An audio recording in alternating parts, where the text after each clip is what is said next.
Does alpha dog training really work? This is a question that a lot of people have been asking me lately, and generally it's because people really don't understand what alpha dog training is all about.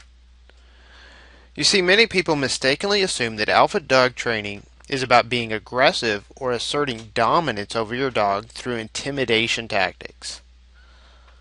This is totally false. In fact, it rarely works.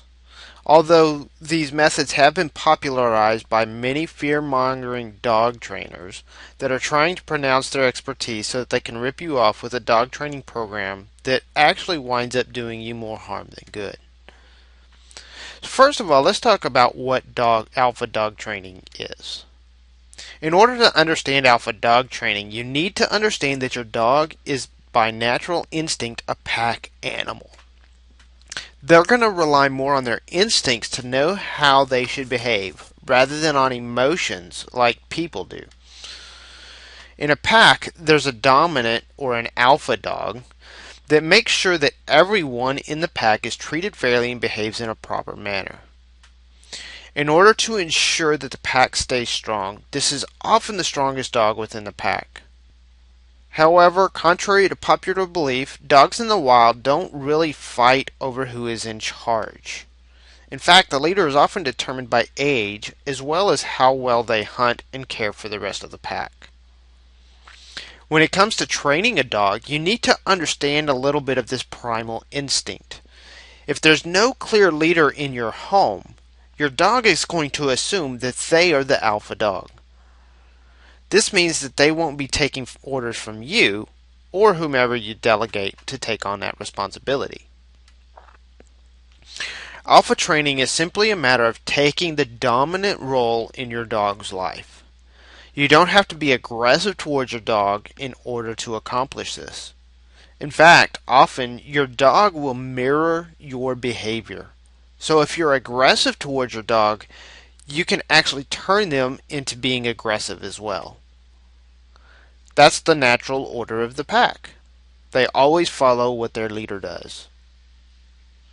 So how do you take back the alpha leadership position? If your dog has been out of control and you need to assert a dominant position in your pack, there are a few things that you need to do in order to put yourself in that leadership role. First of all, start with simple training exercises. These are things like sit, stay, and possibly even clicker training your dog. If your dog has become too aggressive, you may need to resort to professional help. However, in most cases, you should be able to do it on your own with a little bit of practice and patience. Patience is a critical aspect of your dog training. Work with your dog's natural tendencies rather than trying to bend them to your will, like many of the dog trainers out there teach you to do. This is going to help you to get the aggressive behavior under control without the negative effects that can actually do you more harm than good in the long run. Whatever you do, you need to remember to be patient with your dog. Alpha dog training done properly works really well, but doing it wrong can lead you down a road of disaster that you really don't want to travel. If you want to learn how to start alpha dog training your favorite pet, I really recommend that you check out my Alpha Dog Training Guide for free and start getting your dog under control. You can find that guide at www.alphatraining4puppies.com. And have a great day.